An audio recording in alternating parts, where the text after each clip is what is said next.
Hello everyone and welcome back to my another new mini vlog. আমাদের বাড়িতে নতুন guest এসছে, যাকে তোমরা আগে অনেকবার দেখেছো। এই যে আমার সঙ্গে সবসময় থাকে আমারই দিদির মেয়ে।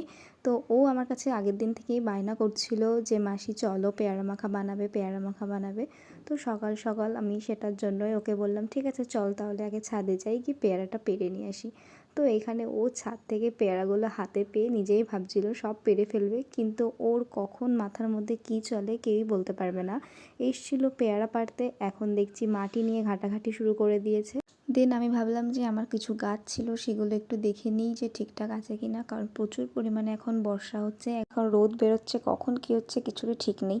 তো নিচে নেমে আমি পেয়ারাগুলো প্রথমে কেটে নিলাম আর তারপরে একে একে সব মশলাগুলো দিয়ে দিলাম। মশলা বলতে লবণ, হলুদ, লঙ্কার গুঁড়ো, আর যেহেতু কাসুন্দি ছিল না তো আমি বাড়িতেই আদা সর্ষেটা বেটে নিয়েছিলাম। দেন এটা সব ভালোভাবে মিক্স করে খুব সুন্দর খেতে হয়েছিল, আর মহারানীর খেয়ে খুবই ভালো লেগেছিল। আজকের ভিডিওটা এই পর্যন্তই, ভালো লাগলে সাবস্ক্রাইব করো, বাই।